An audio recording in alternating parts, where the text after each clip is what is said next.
De volta com o Educador em Entrevista. Hoje nós vamos falar um pouquinho a respeito de fotografia aqui na companhia do Alex. Obrigado pela participação com a gente. Bom dia. Obrigado, eu que agradeço. Tenha um bom dia, Luciano. Bom dia a todos. Alex, a gente teve aí, né, a comemoração do Dia da Fotografia, do Dia Internacional, uma data importante, mas que marca também o surgimento dessa questão, né, de uma tecnologia que revolucionou a possibilidade de registrar momentos. Sim, a fotografia, na época ainda da película, ainda até antes da película, né? Por volta de 1826, se eu não me engano, 1839, surgiu algumas tecnologias da possibilidade da gente estar registrando a imagem, né? E até hoje a fotografia ela vem passando por um processo de evolução, mas nunca deixou de ter o essencial da fotografia, que é o registro. Toda vez que a gente fala de fotografia, remete historicamente, né, naquela tecnologia da câmara clara, da câmara escura, né, que foi uma ferramenta usada primeiro na pintura, né, para focar um pouquinho a observação, e depois com o surgimento aí vamos pensar assim, da química de impressão, né, nos papéis fotográficos, permitiu o registro histórico aí do momento. Sim, a questão da própria câmera escura, se não me engano, acho que até Leonardo da Vinci usava ela na questão da pintura. E depois, com o passar do tempo, da Guerre, se não me engano, foi um dos inventores, foi até, no caso, dia 19 de agosto, é comemorado o Dia Internacional da Fotografia, em função foi um ano bem, não foi somente o da Guerre, foi uma junção de outros personagens também que desenvolveu essa técnica da fotografia. E a questão da câmera escura, ela começou a ser explorada bem antes mesmo do surgimento da própria fotografia, como você disse, na parte da pintura. Uhum. E ela revoluciona a própria pintura, né? Quando a fotografia surge, ela muda o jeito de pintar.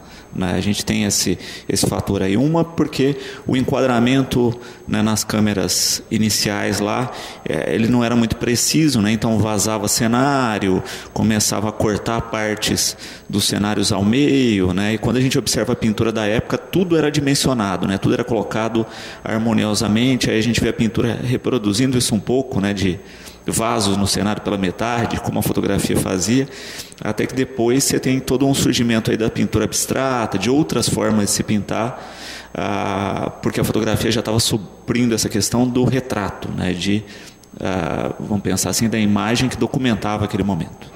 Sim, e até assim, a fotografia, ela mesmo no começo dela, ela já era um pouco mais rápida do que você fazer a própria pintura. Claro que ainda não tinha a mesma qualidade, era muito complicado se fotografar antigamente, né? Mas com o tempo, assim, ela veio tomando espaço e veio revolucionando.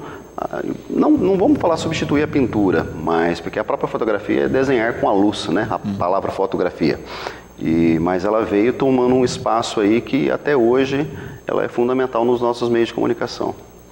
E notamos também que depois a gente teve com a digitalização o segundo grande momento da fotografia, né? Uma mudança icônica aí, mas que a gente cai em duas coisas, né? A questão de todo mundo ter acesso, né? Todo celular hoje tem uma câmera, e por outro lado a questão de ainda não se ter o domínio de fato desse mecanismo. Com o surgimento, as pessoas pensam que o surgimento da fotografia digital foi agora, para nós agora, teve o boom, né, do digital a partir da década agora de 2000. Mas ela vem desde 1900, da Segunda Guerra Mundial. Em 1959 já teve uma experiência do digital. Sei que em 1975 teve a primeiro protótipo de uma câmera digital. Ela foi registrada, não era cartão, não tinha nem o CCD ainda. Ela foi gravada numa fita cassete. Levou acho que quase meia hora para poder fazer um registro, né? Mas para nós aqui a tecnologia ela veio a partir agora de 2000 para nós aqui. E ela veio para poder suprir o quê? Esse instantâneo. Porque hoje as pessoas ela não têm aquela curiosidade de antigamente na película, de fazer uma foto, de você revelar, ter todo aquele processo de aguardar. Então ela veio para o instantâneo. Então a pessoa já faz a foto, ela já vê a foto e hoje já posta, com o surgimento dos celulares também, né? Então é uma coisa de viver o imediato. Sem dúvida. E essa questão de imediatismo gerou também uma outra questão que as pessoas hoje discutem muito, que é a questão, né? Olha, fotografei, postei ou salvei num arquivo, não se tem mais tanto hábito da foto impressa, né? Da foto revelada no papel, e isso acabou deixando uma lacuna aí, porque se não fossem as redes sociais que às vezes relembram a gente de momentos ou de fotos, isso se perde, né? Infelizmente, as pessoas perderam o hábito do revelar, né?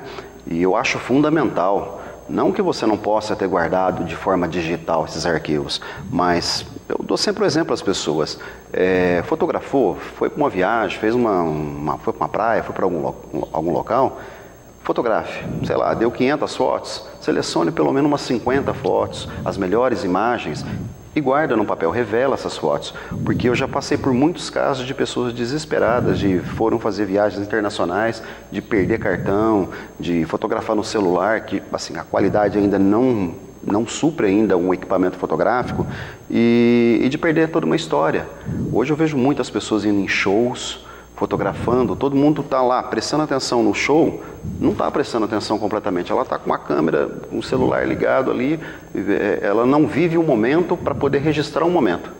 E chega um determinado momento que ela vai perder esse momento, porque esse celular ele se perde, não faz um backup, não é pecado você fazer a foto no celular, mas eu acho que você tem que ter um pouquinho de preocupação de fazer um backup, ter um arquivo em vários locais para você não perder essa história.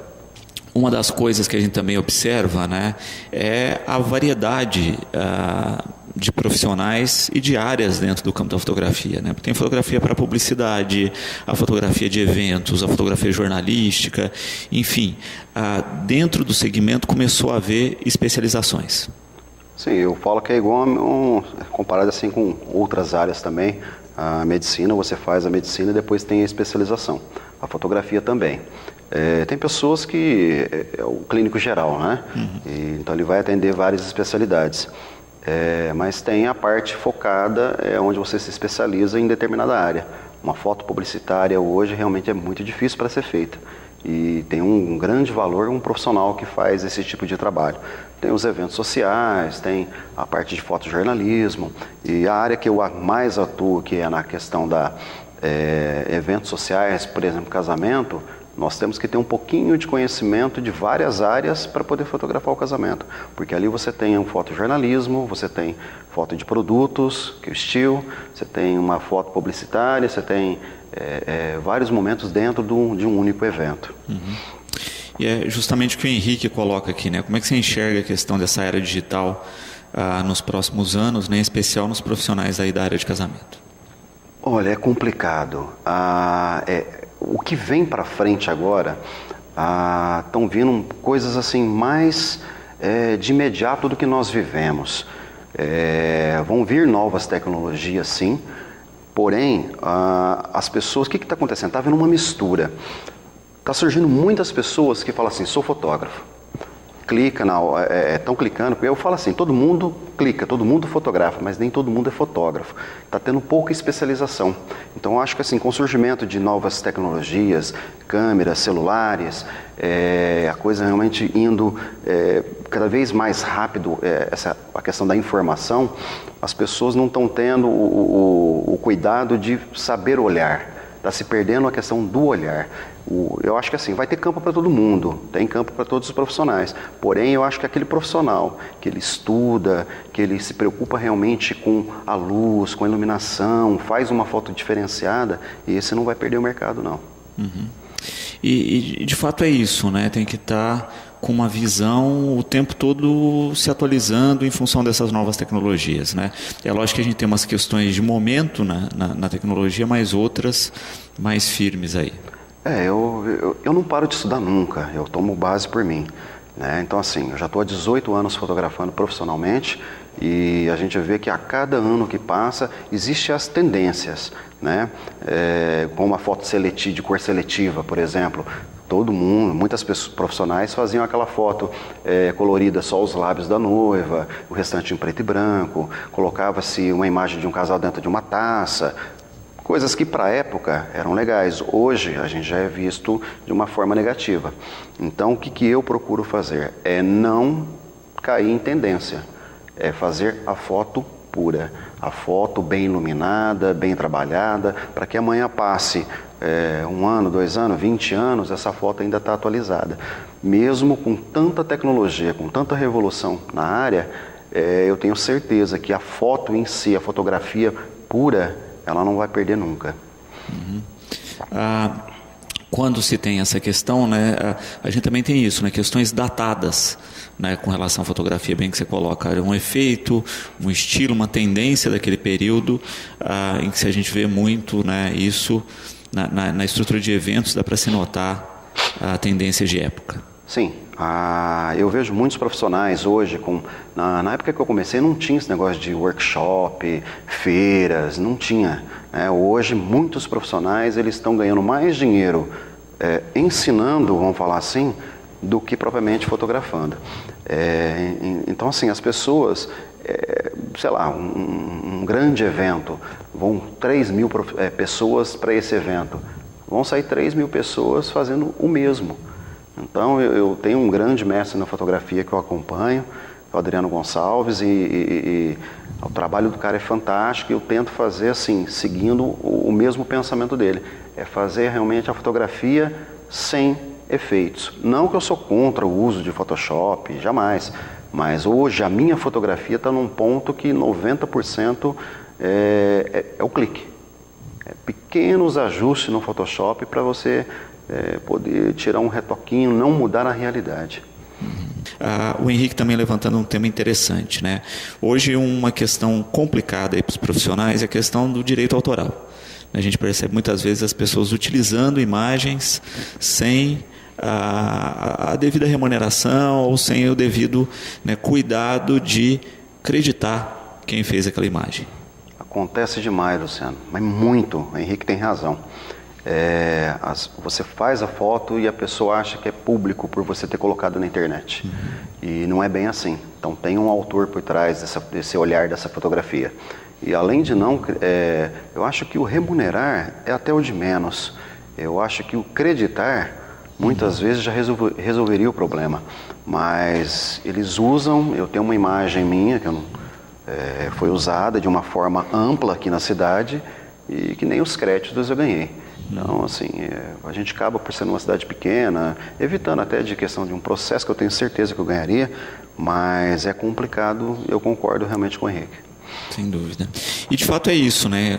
Começar a entender que, e a gente percebe os profissionais, você tem usado muito a questão da marca d'água, né, com a sua logo, que é importante essa questão da autoria, e em especial porque é o seu trabalho, né? Como a gente pensa hoje em qualquer fábrica ou qualquer produto, né, que tenha a patente, que tenha o direito de uso, etc., porque trabalhou para a produção daquilo. O uso, eu costumo dizer que assim, é a assinatura do artista, né? Então, muitas vezes o que acontece? Eu coloco, na verdade eu nem uso a marca d'água, eu uso uma assinatura mesmo, embaixo, pequena, onde você não vai perder o contexto da imagem. Porém, muitas vezes quando você cede para as pessoas, o que acontece? A pessoa vai lá no Instagram da vida, no Photoshop, e a gente teve todo um trabalho, um recurso, equipamento, preocupou com o horário que vai fazer, com iluminação, a pessoa vai lá e corta a foto, coloca um filtro e não te marca. Eu falo assim, ela não pode modificar o olhar do artista. Então por que ela te contratou se ela vai modificar? Então eu penso dessa forma.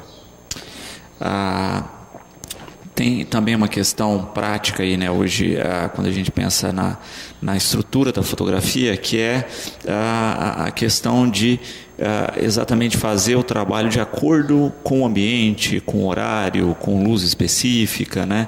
Muitas vezes as pessoas tentam substituir isso pela ferramenta eletrônica, né? Pelo filtro, pelo Photoshop, pelo programa de edição, e muitas vezes não se consegue o resultado esperado quanto o momento certo, a lente certa, né? E isso também faz muita diferença, entender o ambiente da imagem. Eu trabalho muito para isso, meu trabalho é voltado exclusivamente para isso, é entender a luz, é saber um horário que você vai fotografar, você tem que fazer uma leitura do ambiente. É chegar num ambiente, ver o tipo de luz e saber o que você quer. Não adianta, se você não sabe o que quer, você não vai conseguir resolver a situação. Então, às vezes a pessoa me fala assim, quanto você cobra para fazer uma foto? É uma fotinha só. Não é questão de ser uma fotinha. Você tem que levar um equipamento, tem que levar um assistente para segurar essa parte de iluminação, saber entender o horário, saber o que você quer para poder realizar o trabalho.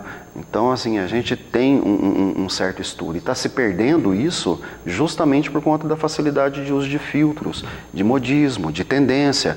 E a pessoa fica meio que no automático. Hoje, com equipamentos bons, a pessoa põe no automático, ela vai fazer uma boa foto. Só que ela não tem um diferencial, que é a questão da iluminação, saber trabalhar luz, sombra, saber trabalhar um horário. Eu, particularmente, eu não gosto de fotografar com aquele tempo branco, aquele tempo fechado. Então, as pessoas não entendem por que às vezes eu remarco um ensaio. Para quê? Para poder ter a luz, a condição de luz realmente que eu gosto e que o cliente vai ficar satisfeito, que é o meu diferencial.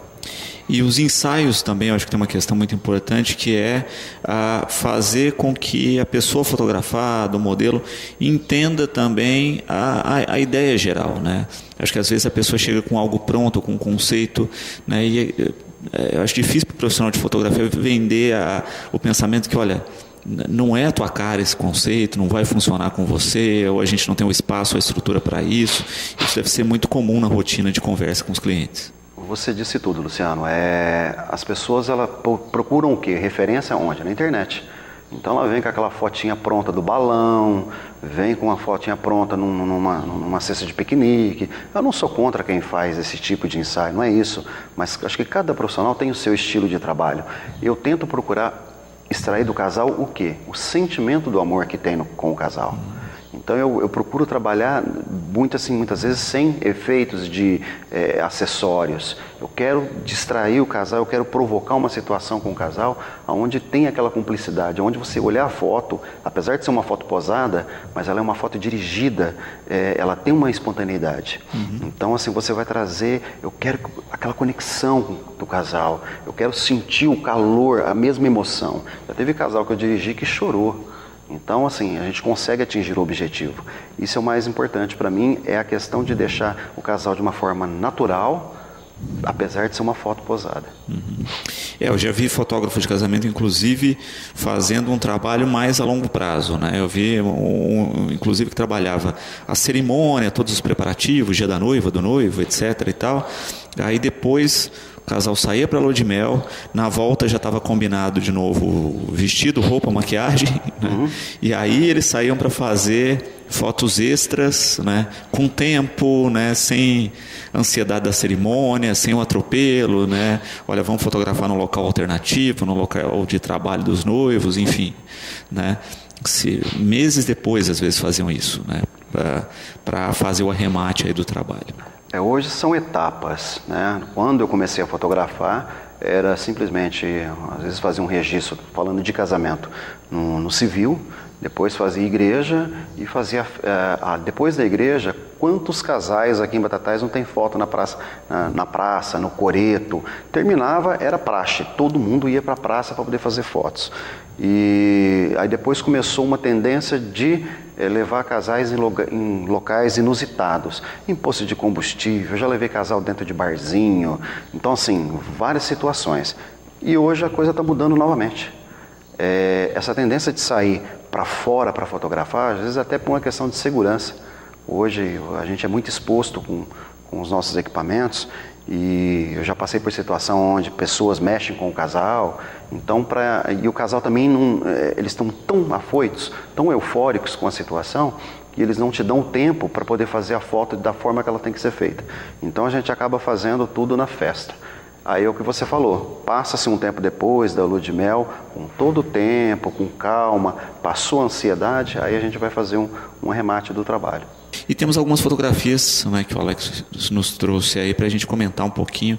Vamos dar uma olhadinha na primeira delas. Essa é uma foto que eu gosto muito, demais. Essa foto aí, a única coisa que ela tem de Photoshop é que eu transformei ela de colorida para PB. O restante é tudo iluminação. É iluminação de estúdio. Essa foto foi feita num cantinho de um hotel onde eu estava. em cima de uma mesa de mármore para a gente produzir o reflexo. Então é puramente iluminação, é um estilo de trabalho que eu gosto de fazer, e a única coisa que eu usei realmente foi para transformar de colorida para PB essa foto.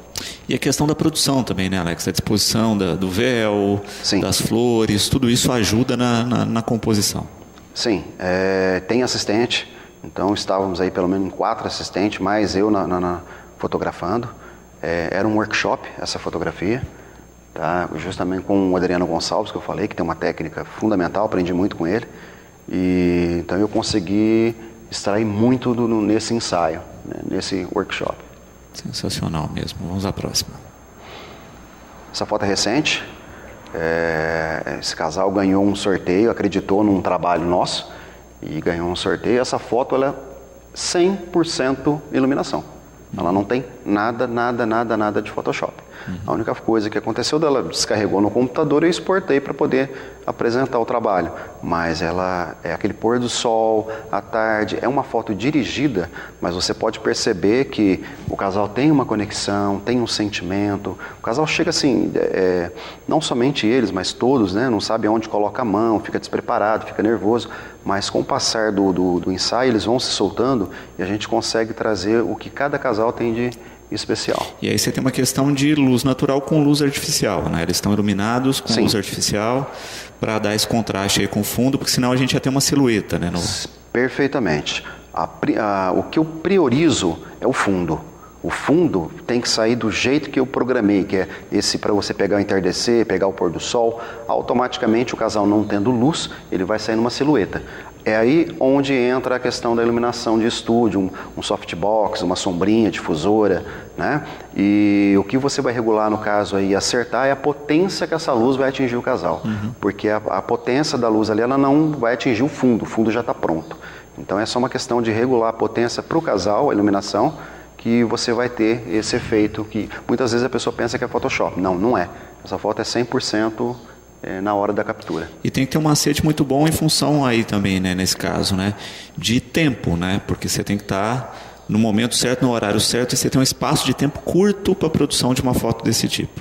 Pôr do sol é questão de, muitas vezes, 3 minutos. Esses dias eu cheguei correndo para poder pegar um pôr do sol, deu um imprevisto, a sombrinha não abriu direito, perdi a foto. Então, e trabalhar, por exemplo, às vezes ali, ó, atrás, aquela bola de luz ali atrás é o sol, né, bem irradiado ali com as pontas, é o mesmo sistema. Eu me preocupo com o quê? Com o fundo. Acertei o fundo, acertei a iluminação do fundo, aí que eu vou me preocupar com o casal. De entrar com uma iluminação de um soft, de uma sombrinha, alguma coisa ali, a potência certa para você conseguir iluminar o casal. Perfeito.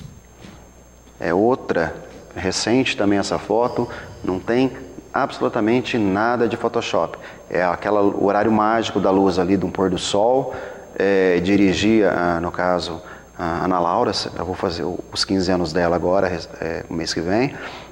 O mesmo sistema, preocupação com o fundo e a iluminação bem direcionada.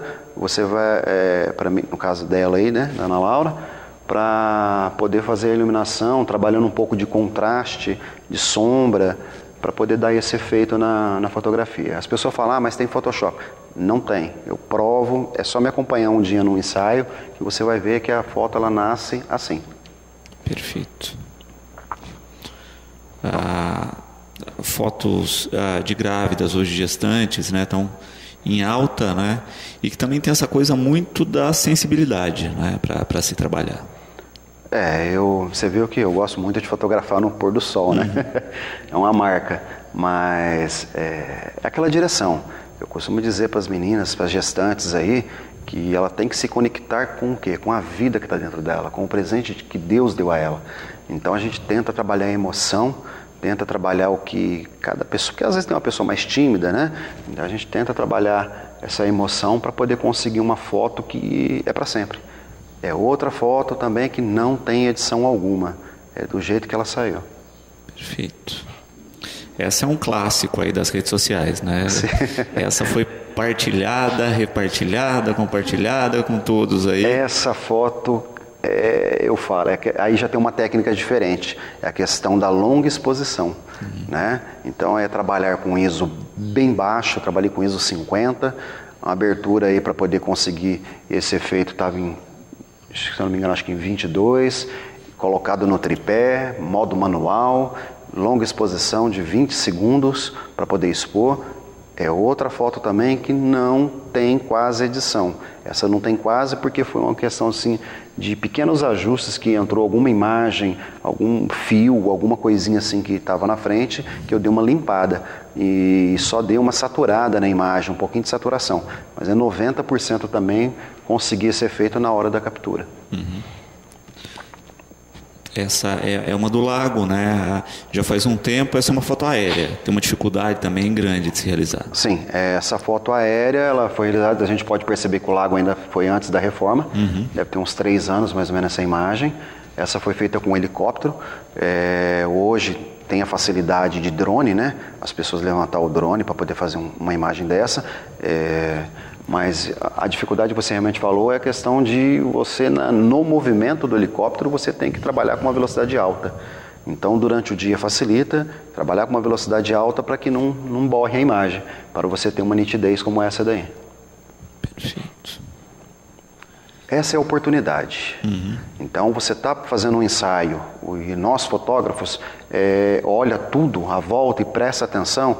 Então, essa imagem aí, a hora que eu olhei a lua entre os galhos da árvore ali, é um segundo que você dá para o casal, para a pessoa que está sendo fotografada, você vira para um lado e você consegue compor suas fotos.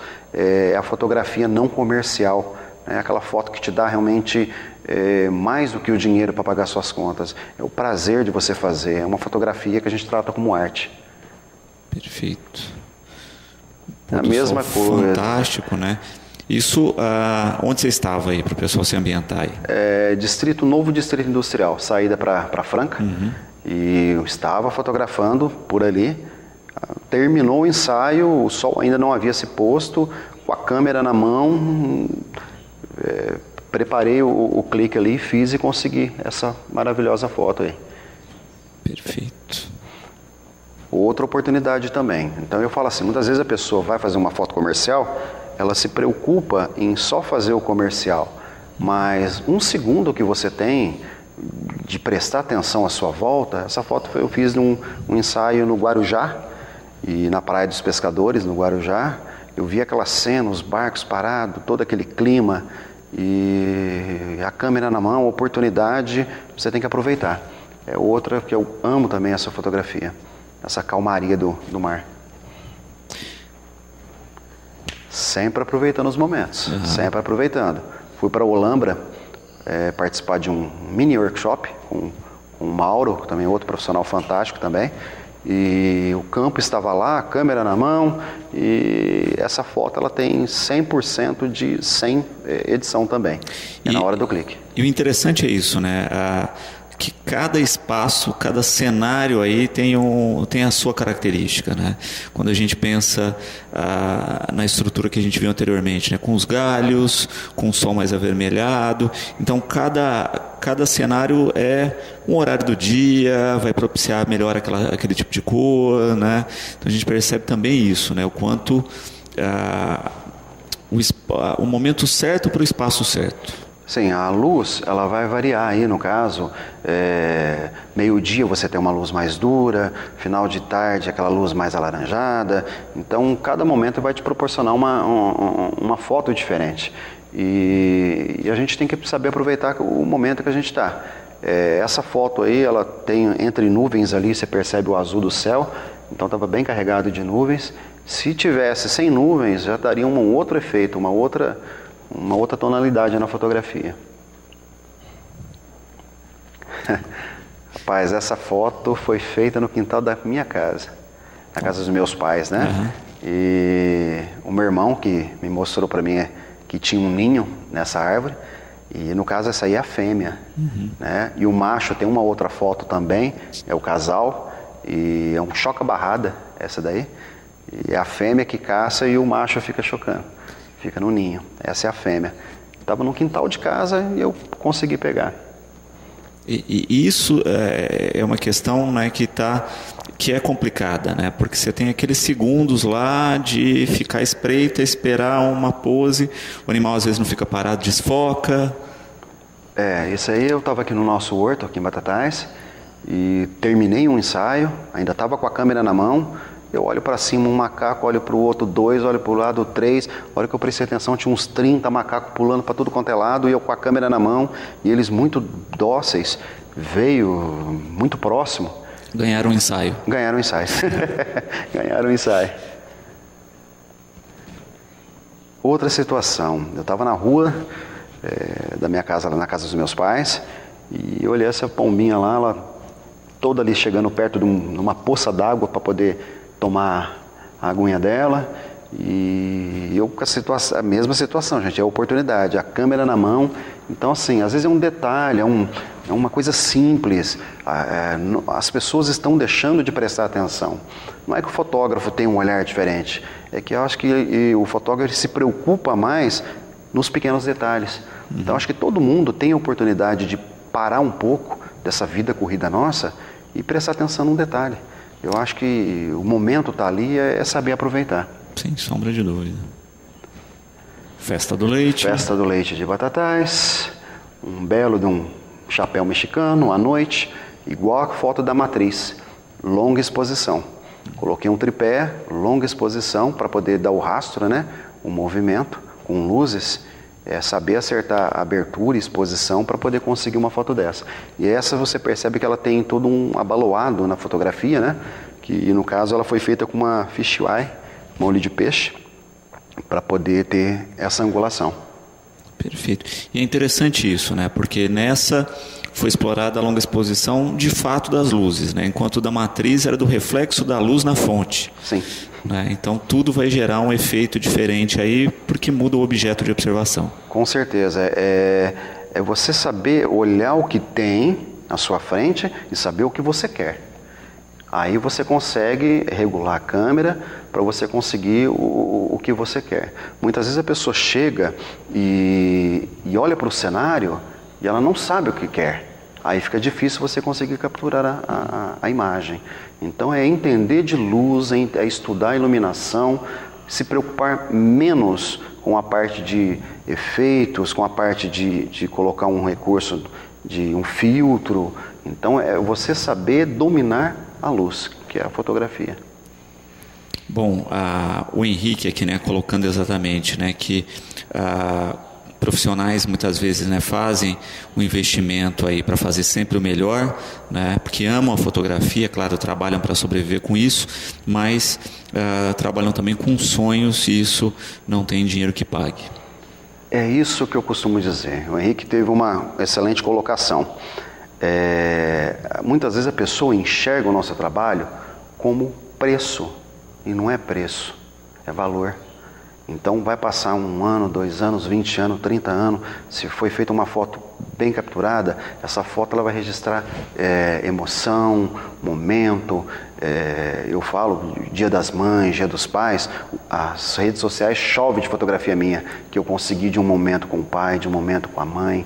Então a gente trabalha sim, claro, tem que cobrar pelo trabalho, porque nós vivemos da fotografia, eu, o Henrique e outros profissionais aqui da cidade, mas é o sentimento, é o momento, é o valor da fotografia. E isso perdeu-se o valor da fotografia. As pessoas enxergam só preço. Eu sei de muitas pessoas, mas muitas pessoas. Eu não vou procurar o Alex, nem chega a conversar comigo, porque o Alex é careiro. Então a pessoa só está vendo o quê? Preço. E não está vendo o que a fotografia vai trazer de benefício para ela. O valor da fotografia. Perfeito. Alex, eu quero agradecer a presença aqui com a gente, por partilhar um pouquinho do seu trabalho, parabenizar em seu nome todos os fotógrafos, né, que lutam incessantemente por essa arte e esperar que cada vez mais nós tenhamos exatamente isso, né, sensibilidade no olhar dos profissionais e que essa sensibilidade também sensibilize aí as pessoas nesse mundo agitado aí em que nós vivemos hoje. Obrigado pela presença. Eu que agradeço, Luciano, a presença, a toda a família da Educadora. Agradecer ao Henrique pelas perguntas, ao pessoal de casa. Eu falo para as pessoas o seguinte: para um segundo, saia dessa agitação e olha, observa o mundo que está à volta. Pequenos detalhes, você pode ter certeza que você vai conseguir imagens fantásticas. Perfeito. Bom, nós vamos a um breve intervalo. Na sequência, nós vamos falar um pouquinho de fisioterapia estética e de cuidados com a pele nesse período aí, com esse clima tão intenso. Nós voltamos já.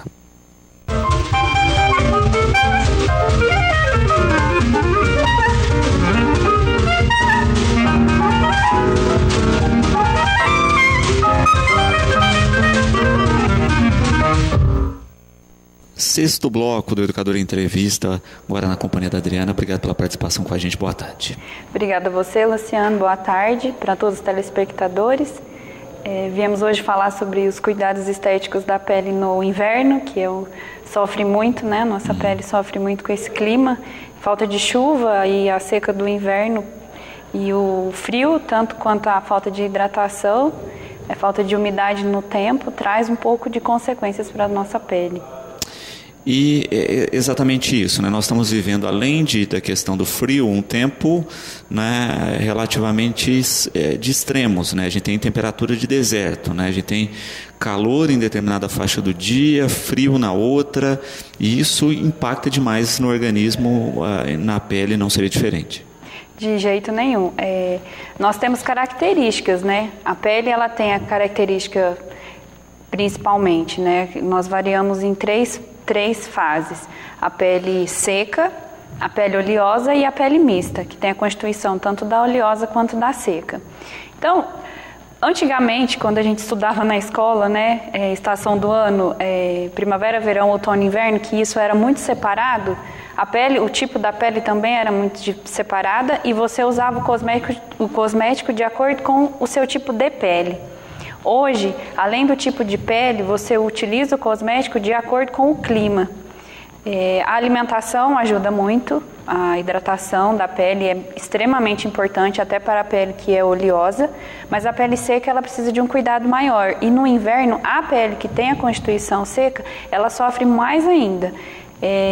Sempre indicado aumentar a hidratação, tanto externa quanto interna. A interna é tomar bastante líquido, de preferência água, porque a hidratação ela é de dentro para fora e de fora para dentro. Não adianta você passar um excelente cosmético, passar no horário correto e você não tomar líquido.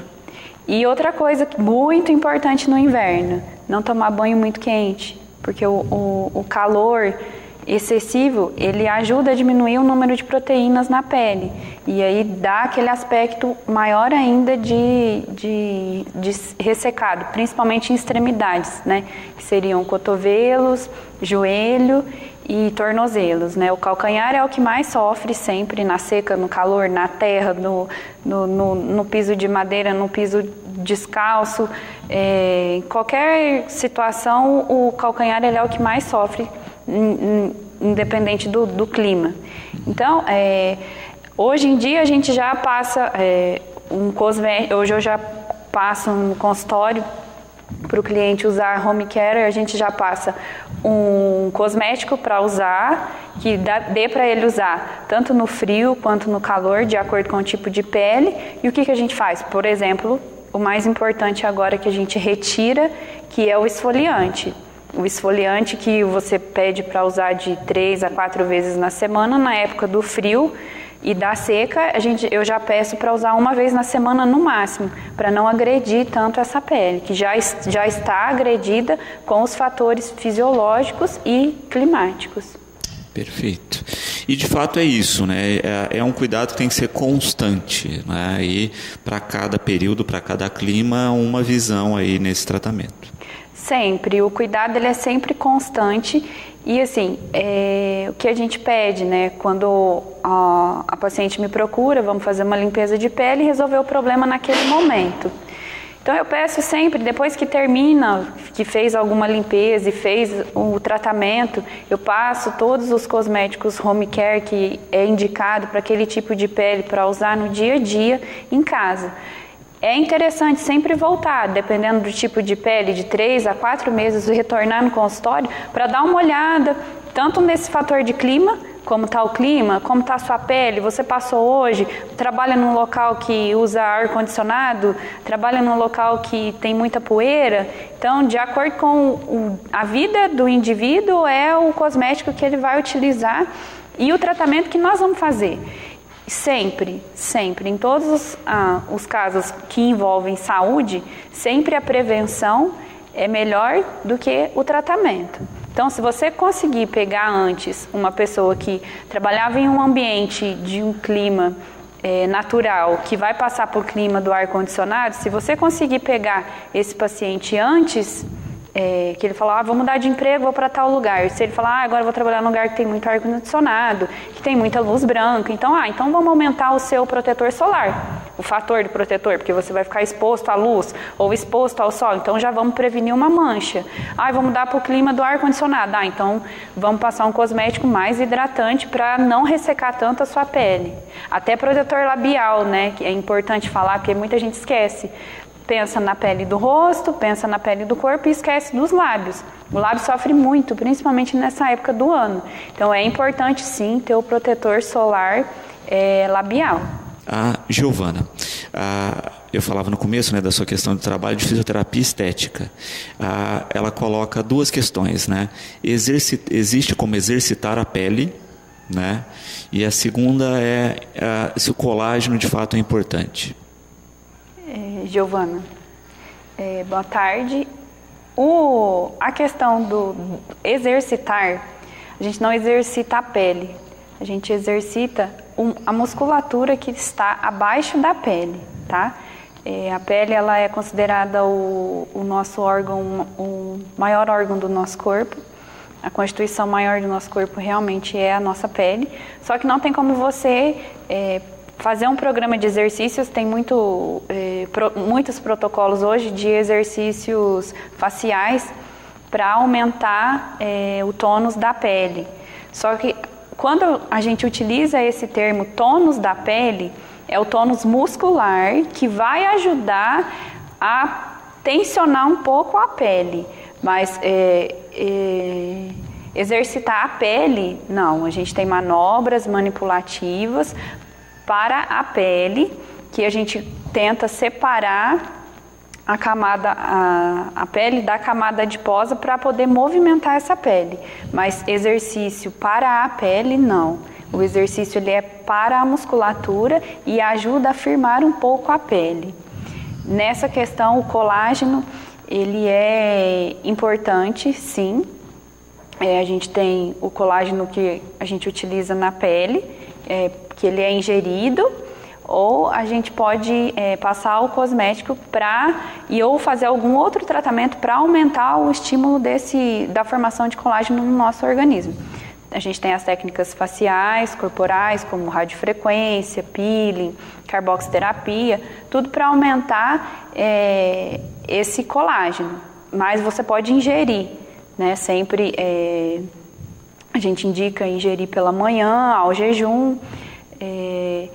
Normalmente, ingerir o colágeno em pó, que você dilui, pois a absorção dele é mais rápida comparado ao colágeno em cápsula. Porque o que acontece? Você está ingerindo o colágeno, só que a gente não pode garantir que o seu corpo está quebrando este colágeno e fazendo o processo formar o colágeno na sua pele. Então, o que a gente indica? Essas formas de tomar o colágeno em jejum, todos os dias, e esse em pó, que ele é diluído na água, que a absorção dele é mais rápida comparado à absorção do colágeno em cápsulas, né? E a gente tem os tratamentos e os cosméticos que é indicado para cada tipo de pele para ajudar na formação. Por quê? É muito difícil hoje você falar que o seu organismo vai produzir o colágeno. Isso é assim, a gente tem que ter muito cuidado em falar que o organismo vai produzir o colágeno. Hoje em dia, todas as técnicas a maioria das técnicas é para você não perder mais a síntese do colágeno que você tem hoje. Porque é muito difícil, né? O metabolismo, principalmente feminino, que sofre um pouco mais, é muito difícil você falar que você está criando colágeno, que a paciente está formando colágeno novamente. Então, é muito mais fácil e mais prático você prevenir a queda principal desse colágeno e tratar enquanto você ainda tem um bom metabolismo, que o seu metabolismo está mais acelerado. A Maria Fernanda colocando uma questão também interessante. A gente falou muito da hidratação da água. Ela coloca da importância de alimentos mais úmidos, frutas, legumes, nesse período se ajudam também. Então, a alimentação ela deve ser composta sempre por carboidrato, proteína, fruta, legumes. E isso é de acordo com indivíduo para indivíduo. Se uma pessoa tem uma pele mais oleosa, é indicado ela ter uma alimentação mais saudável. Se a pessoa tem a pele seca, ela pode ter uma alimentação um pouco mais oleosa, né? Usar mais alimentos como abacate, carne, poder comer a carne a gordura da carne. Porém, quem assim trabalha muito com essa questão da alimentação é a Michele, que é a nutricionista lá da clínica, né? Então, assim, a nossa área da fisioterapia, a gente já não se atenta, a gente sabe, sim, o que é importante, o que pode mais ou menos ou não comer de indivíduo para indivíduo, mas é interessante cada um ter a sua dieta, de acordo com o seu tipo físico, de acordo com as suas atividades do dia a dia, e aí a gente sempre encaminha para a minha salinha ali do lado, que é a sala da Michele, que é a nossa nutricionista. Uhum. E de fato é um conjunto da obra, né? Porque muitas vezes você está lá, está trabalhando a questão estética, mas descuida da alimentação, tem que pensar em tudo. O tratamento hoje, né, que a gente busca, vamos ter a perfeição. Não existe milagre, eu explico para todos os meus pacientes que entram na minha sala. O tratamento ele sempre depende 50% de mim e 50% do meu paciente. Para quem quer uma saúde hoje, tratamento estético, uma boa alimentação e uma atividade física. Não existe segredo. Ninguém vai dormir gordo e acorda magro do mesmo jeito que vai dormir magro e acordar gordo. Essa ginástica, esse milagre não existe, né?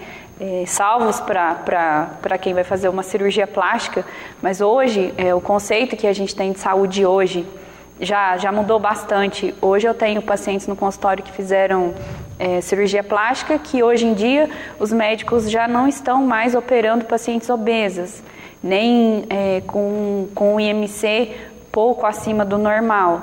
Então, hoje o médico já pede para o paciente emagrecer antes, ter uma rotina de boa alimentação, fazer um tratamento estético para depois realizar a cirurgia plástica, porque se ele realizar a cirurgia e o paciente não mudar os hábitos de vida, ele vai voltar à estaca que ele era antes. Sem dúvida. Só que a gente ainda cai na questão da mágica, né? A gente vê aí, surge um produto novo, aí a pessoa, né, se bisunta com o produto, né, parece que só aquilo resolve a vida e depois vê que não é. O campo da estética hoje a gente tem muito cuidado, porque tem muito tratamento que é de moda, muita modinha. Tem pacientes que fazem tratamentos em outros lugares, chegam pra gente, mas eu fiz tal coisa, eu vi as fotos de antes e depois e em mim não resolveu, comigo não melhorou, o problema sou eu, o que está acontecendo, né? Tanto em nutrição quanto na estética tem a modinha. Nutrição todo ano é uma erva, né? Uhum. Essa erva é esse suco e pessoas...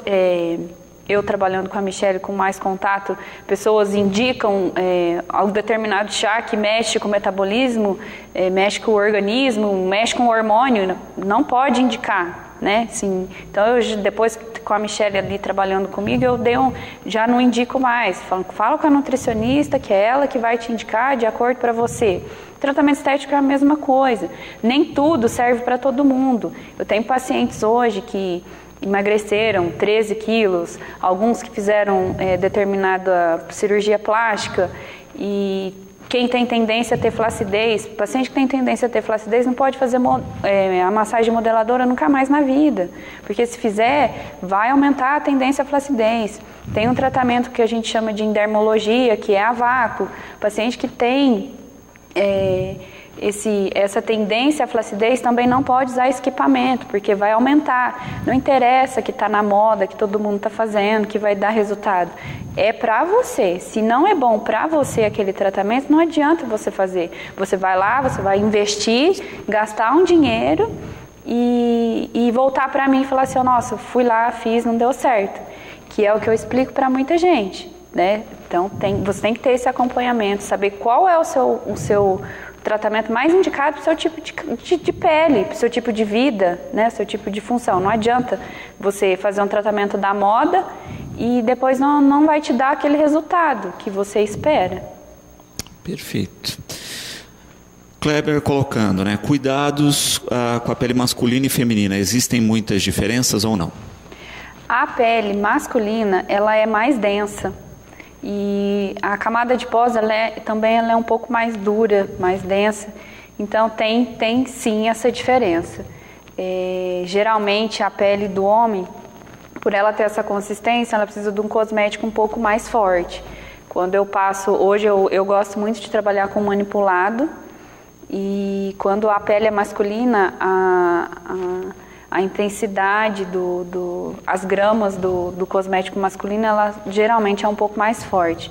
E depende do hábito de vida, né? Com o que esse paciente, com o que ele trabalha, qual é o hábito de vida dele, mas geralmente em cosmético masculino, se a pele é seca, tem um pouco mais de óleo, se a pele é oleosa, ela tem um pouco menos, né, um pouco mais de ácido que a gente usa para dar um efeito melhor no homem do que na mulher. É diferente, sim. Perfeito. Também há uma questão que preocupa algumas pessoas, né, que é a pergunta da Regina e da Mara aqui, a chamada pele mista, né? Como ajustar essa questão? Então, a pele mista, ela sempre tem uma característica. Ou ela é mista, característica mais para a oleosa, ou ela é mista, característica para a seca. Como que a gente vai saber? Só em consultório, fazendo uma avaliação, fazendo uma limpeza. E a gente trata muito zona T, né? Que a maioria, geralmente a pele ela é seca na região das bochechas, e a região T, que a gente fala testa, nariz e queixo, que é a região que ela tem a característica mais oleosa. É um pouco difícil da gente falar para o paciente, tem os dois tipos de cosmético e use cada um em determinada parte do corpo.